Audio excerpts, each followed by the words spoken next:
I need to cool myself down because this one's too hot. Just a few days ago, I told you that Justin Baldoni's lawyer released a short statement correcting all those false media reports from last week. No, he didn't miss any deadlines. Yes, he can still appeal.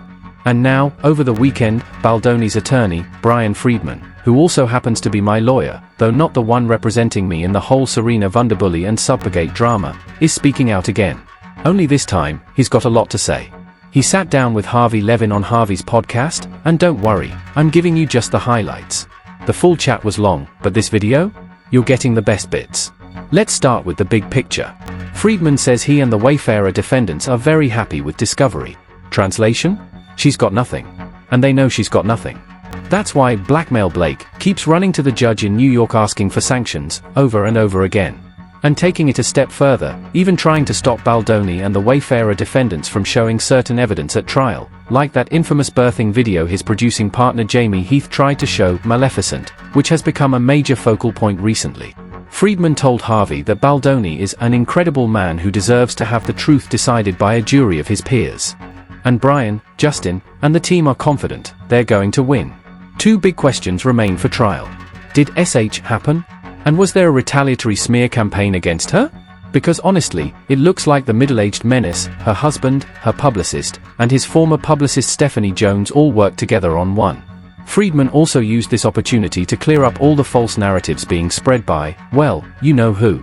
He reiterated that no deadlines were missed, and that Judge Lyman only issued a final judgment for the New York Times, which is still appealable, but only after the judge rules on yet another request for attorney's fees. They filed a bunch of those. Whether Baldoni's team will appeal remains unclear. Friedman says they'll likely be victorious after they win at trial, which will obviously affect their decision about appealing beforehand. He also said the mainstream media hasn't given Justin a fair shake.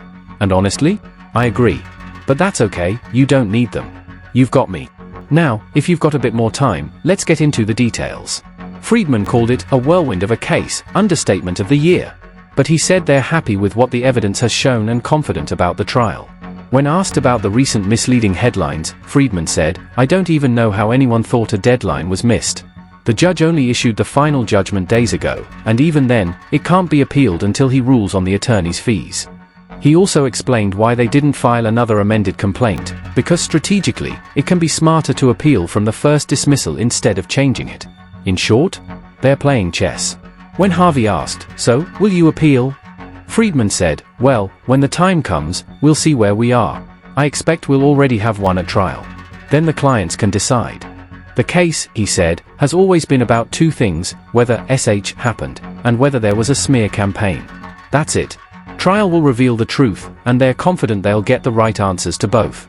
Then the talk shifted to how social media has been supporting Justin Baldoni. Friedman said, "People have been saying that for a while, and I think when a case involves issues like this, sometimes the only real resolution is trial."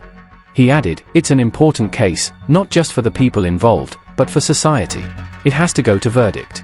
So, no settlement? He thinks unlikely. But personally, I still think there's a chance. Trials are risky. Still, I'd love to see one happen.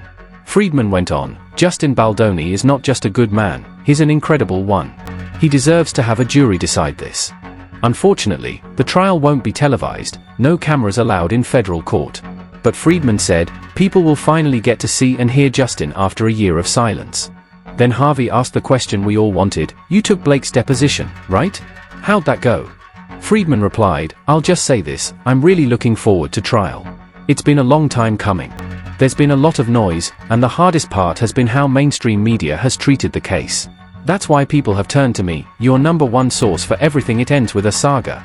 Friedman added, "The media has twisted and misrepresented this case, mostly because of powerful relationships and ownership ties in this town. Facts. And that's why, when we talk about social media people, they're not his people. They're our people. The people right now. The jurors. Word." Brian even called Harvey out for getting the whole final judgment story wrong, saying media outlets have a responsibility to verify facts before running PR spin. Leslie Sloan. Nick Shapiro. And you know what comes next? Perez Damas predicts that sometime this week, we'll hear from the ethically challenged Ezra or Mike Gottort. They're probably going to pop up in the media too. Tit 4. I just saved you from a nearly hour-long interview. If you're invested in this and want to support your boy Perez, join Team Perez, Team Truth. grab your friends, wear your florals, and check out the merch at buypopstuff.com. And for the holidays, get yourself a Perez cameo. I love making personalized videos. Book one now at cameo.com/minami. P to the E to the R to the E to the Z to the H to the I to the T to the O to the N. If you like my podcast, join our Patreon, exclusive weekly episodes for all our supporters at patreon.com/minami. And don't forget to read my website, it's free, and the best way to show support. Even just watching to the end helps the algorithm know you enjoyed it. You are my superstar, my 1%. Thank you for watching all the way through. Hit that like button, share the video, and drop a clapping hand sign in the comments, because I can always use more applause down there. Thoughts on what Baldoni's lawyer said? Let's talk about it below.